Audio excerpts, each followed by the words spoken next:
Welcome everybody to another episode of Latif's Inspired. Today something different. I'm not cooking a curry or making a kebab or chicken tikka and so on.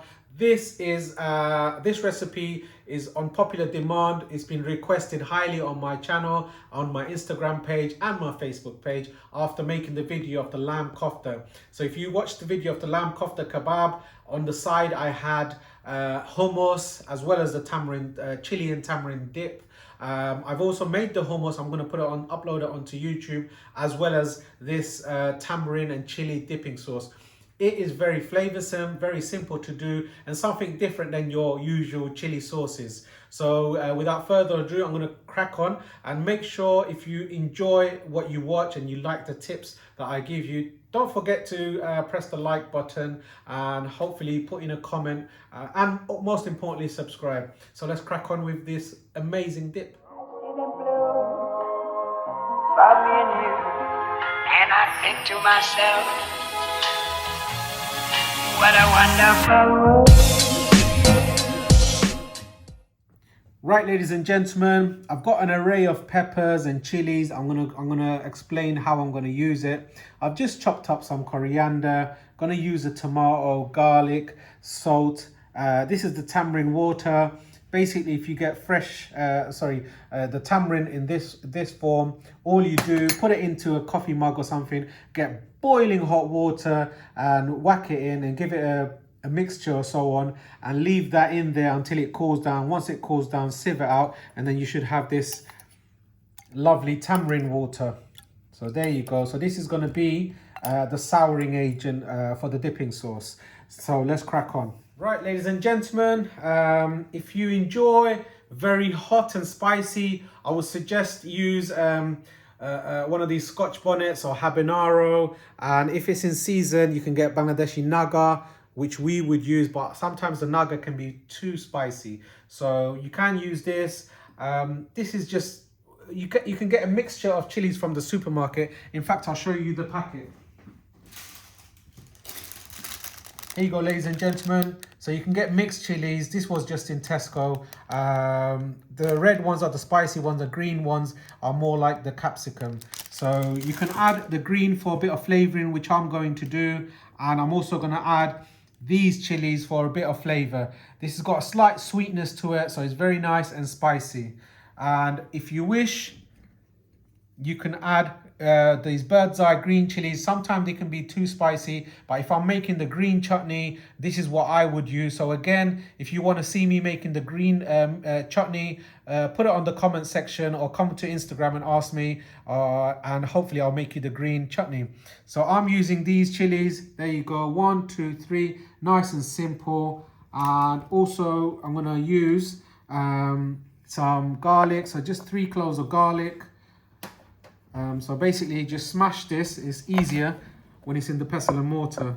So that's the garlic done. And be very careful if you're at home. I'm gonna cut it in a different way, but try to use gloves. If you don't use gloves, these can be very spicy, and if you rub your eyes or something, you're gonna have loads of problems. So here you go, guys. I've cut all the chilies. These are all the ends, and as you've seen, my hands haven't really touched the seeds and so on. I'm leaving all the seeds in because I want this to be nice and spicy. I also like the flavour. So I'm going to chop this up, and what I'm going to do, I'm going to whack it in the pestle and mortar because the flavour is enhanced when these chilies and everything's bruised up. So that's all the chilies. And now, lastly, I'm going to chop a bit of tomato. This is going to be for the main flavour as well. You can use cherry tomatoes, but do not use vine tomatoes. It has a total different taste. Try to use salad tomatoes or a greeny, hard type tomato, because it's more soury sort of. It's very flavoursome for dips and so on. So I'm going to need to cut this as well. Right, ladies and gentlemen, I'm using a pestle and mortar because I like the flavor from the pestle and mortar. I've chopped it up, made my life a little bit more easier than smashing it into smithereens from the pestle and mortar. But if you're at home and you have a chopper blender, you can also put it into the chopper blender. Don't mix it too finely because it just becomes mushy and you don't want that. You want to be able to see the bits so it looks nice and you know exactly, it just makes the dip look more pretty. So right, I'm going to put it in a pestle and mortar and I'm going to show you how. So let's whack this garlic in. I don't want to put all the ingredients at the same time because I need a bit for room.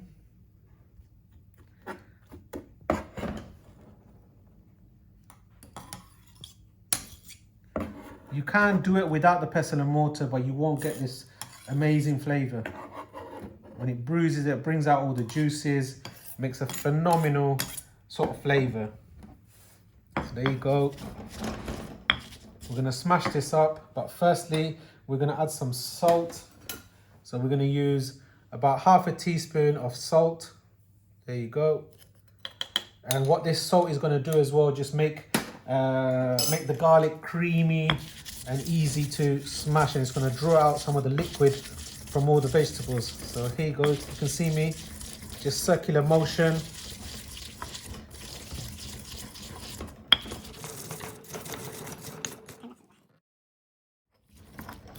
So there you go, this all looks sort of bruised up, a bit mushy. That's the consistency that we require. And now add in the tomato. Again, similar, we're just gonna smash it so it bruises it up.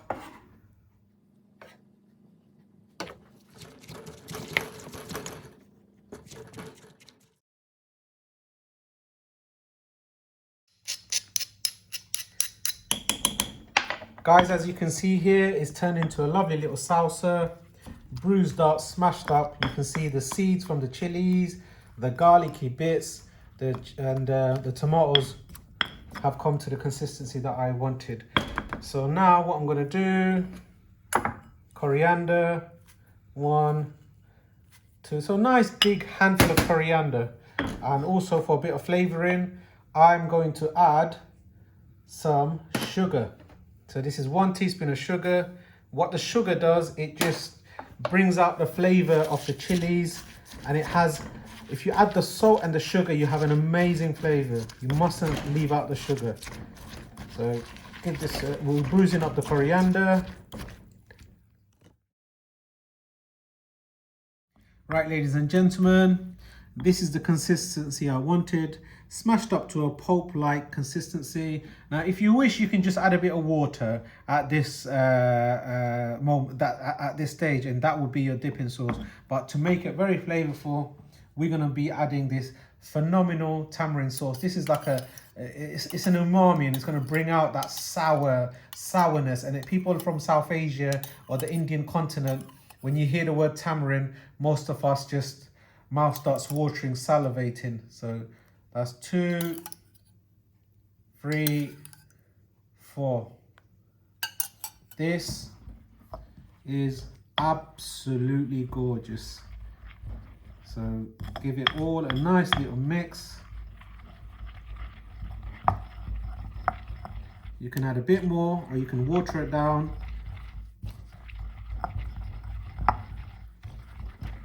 Excellent. You can add a bit more, so I'm thinking I'm going to add 1 more. It doesn't really matter. 6. I've used 6 tablespoons. There you go. That's the consistency that I want.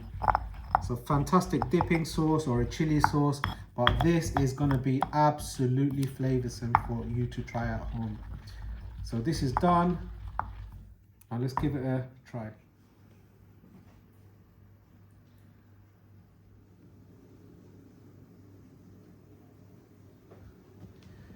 As you can see, it looks delicious. Right.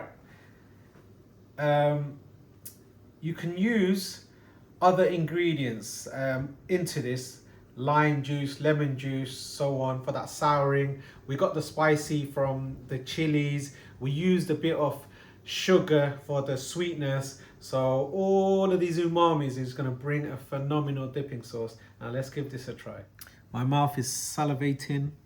Ooh, look at that. Yo, let's get a bit of that coriander, garlic. Let's zoom into this. Looks absolutely phenomenal. Let's give it a taste. Bismillah. Oh. Oh, man. Sour, spicy, and a bit of sweetness. Oh. Some of that chili was very, very spicy. I tell you what, all my Bangladeshi viewers, if you're having like a boroi chutney or tetoi chutney, this is exactly what it is. So it's basically a chutney, but made into a dipping sauce, like a chili sauce. So if you're enjoying, let's say, samosas, spring rolls, kebabs, use this dipping sauce for a phenomenal recipe. And once again, guys, if you've enjoyed this and you like the tips, don't forget to press that like button, put down on the comment section whatever you thought of it and what would you like to see more. I do read them and I do appreciate it. And I love you guys, and we're going to nearly 200,000 subscribers. Really appreciate it. My humble little channel. Thank you very much and see you soon.